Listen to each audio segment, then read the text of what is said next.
ज्ञानेश्वरी अध्याय 18 भाग 6. आत्माच सारी कर्मे करतो असा जीवाला भ्रम होतो. त्याला वेगवेगळी 5 कारणे आहेत. ती कोणती ते आता सांगतो. कोणत्याही कर्माच्या उत्पत्तीस जगात 5 कारणेच मूळ आहेत. राजा असलेल्या आत्म्याला त्यात ओढू नये. वेदशास्त्रे अगदी हात उंचावून हे विधान ठामपणे करीत आहेत. आणि हे सारे मीच तुला आता सांगणार आहे. पार्था, सर्व कर्माची उभारणी ज्या 5 कारणांनी होते तिचा आत्म्याला काहीही संसर्ग होत नसतो, कधीच. आत्मा हा सर्वस्वी वेगळाच असतो. आणि ही 5 कारणे ही उपादान कारणेही आहेत. तशीच ती निमित्त कारणे सुद्धा आहेत.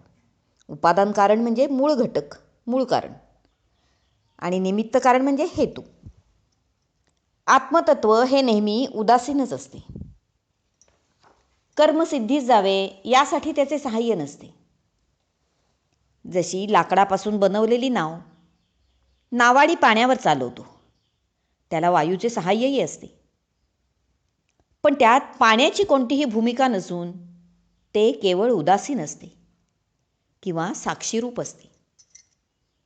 प्रत्यक्ष कर्मात ते सहभागी असल्यासारखे वाटते, पण प्रत्यक्षात ते तसे नसते.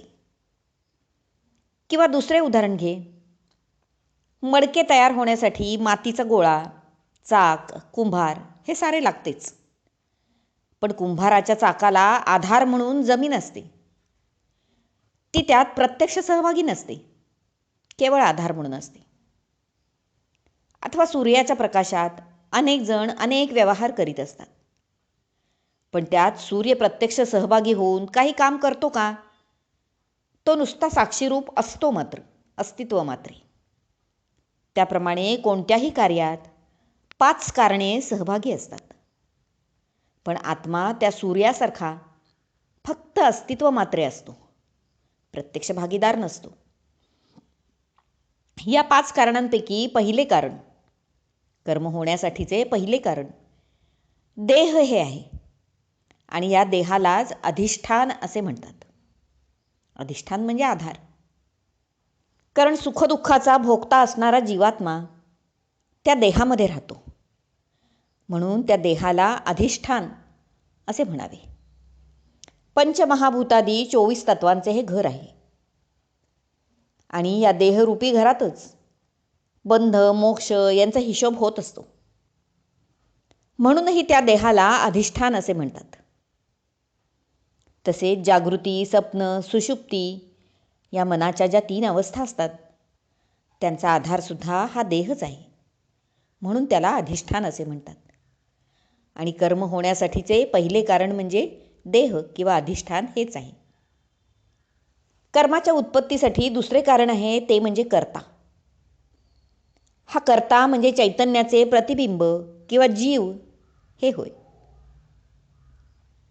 एखादा राजा झोपेच्या भरात स्वतःला विसरतो आणि स्वप्नात स्वतःला दरिद्री झाल्याचे अनुभवतो.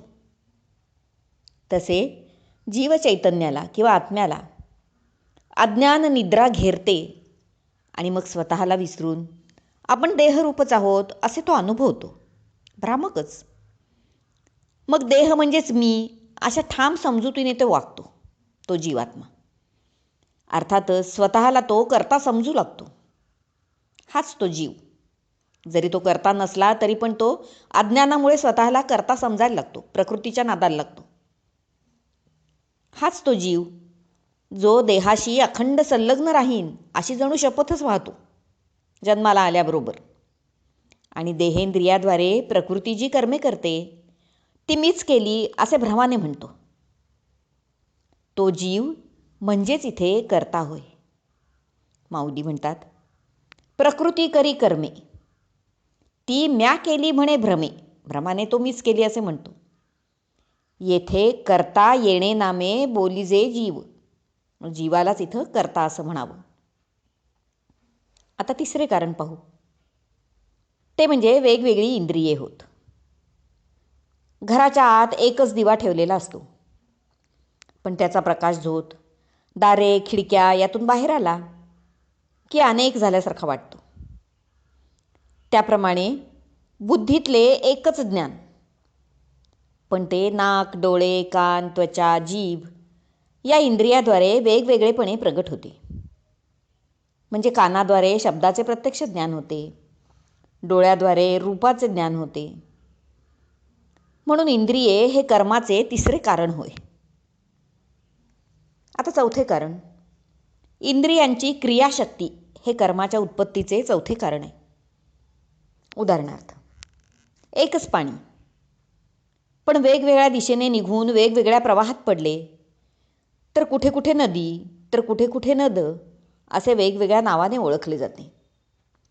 त्याप्रमाणे वायूच्या ठिकाणी जी एकच अंगभूत क्रियाशक्ती असते चलनवलन करण्याची, ती अनेक इंद्रियांप्रत पोचून निरनिराळे परिणाम दाखवते. ती शक्ती पायांकडे गेली असता चालण्याची क्रिया घडते. शरीराच्या अधोद्वाराकडे गेली असता मलमूत्र वहनाचे कार्य होते, त्याला अपान म्हणतात. बेंबीपासून हृदयापर्यंत म्हणजे मणिपूर ते अनाहत अशी ती शक्ती जाते, तेव्हा प्रणवाचा किंवा ओंकाराचा ध्वनी होतो, तो प्राण. कंठातून नाकाद्वारे श्वासोच्छ्वास होतो, तेव्हा त्या शक्तीला उदान असे म्हणतात. तर सर्व शरीरभर खेळणाऱ्या शक्तीला व्यान हे नाव आहे. एकाच प्राणाची ही पंचप्राण आहेत आणि तीच शक्ती अन्नरसाद्वारे सांध्यात म्हणजे शरीरातील प्रत्येक छोट्या भागात येते, तेव्हा तिला समान हे नाव मिळते. याप्रमाणे तिचे 5 प्रकार आहेत आणि 5 उपप्रकारही आहेत. उदाहरण घ्यायचं झालं तर एक विजेचं उदाहरण. वीज एकच असते, पण निरनिराळ्या उपकरणात निरनिराळे परिणाम ती घडवते. पंख्यामध्ये आली की पंखा फिरतो किंवा इस्त्रीमध्ये आली की इस्त्री गरम होते, तसे हे पंचप्राण झाले. त्याप्रमाणे आणखीही 5 उपप्रकार आहेत, 5 उपप्राण आहेत.